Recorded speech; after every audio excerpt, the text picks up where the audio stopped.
Oui, monsieur le ministre, vous l'annonciez avec votre loi d'orientation et de programmation du ministère de l'Intérieur, nous allions voir ce que nous allions voir. À la Sarko 2007, vous nous promettiez de sortir les gros bras. Mais voilà, la réalité est là. Si personne ne peut nier que votre projet de loi comporte quelques avancées appréciables, personne ne peut nier, en revanche, sa faiblesse. Alors vous me direz, les parlementaires que nous sommes sont là pour enrichir ce projet. Certes. Et j'appelle d'ailleurs de mes vœux à ce que le gouvernement donne un avis favorable aux excellents amendements préparés par les députés du Rassemblement national. Peut-être même que les députés LR retrouveront ici un brin de courage et voteront nos amendements. Une hypothèse tout aussi crédible qu'une fin de la haine du flic chez nos collègues d'extrême gauche. Mais il n'est pas interdit de rêver. Pas interdit de rêver qu'un jour la droite défende enfin avec nous la sécurité des Français.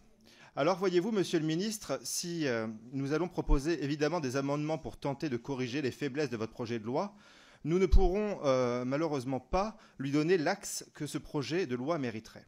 Car de l'aveu même du président de la commission des lois, le périmètre de votre projet de loi est trop restreint. En effet, ce dernier a déclaré irrecevable un certain nombre d'amendements. Plus précisément, il les a déclarés comme étant des cavaliers législatifs sans lien avec votre texte. Le temps m'est compté, alors deux exemples rapides. Premièrement, le renforcement du régime de rétention de sûreté déclaré cavalier, sans lien direct ou indirect avec votre texte. Le renforcement des sanctions liées à l'idéologie islamiste, déclaré cavalier, sans lien direct ou indirect avec votre texte.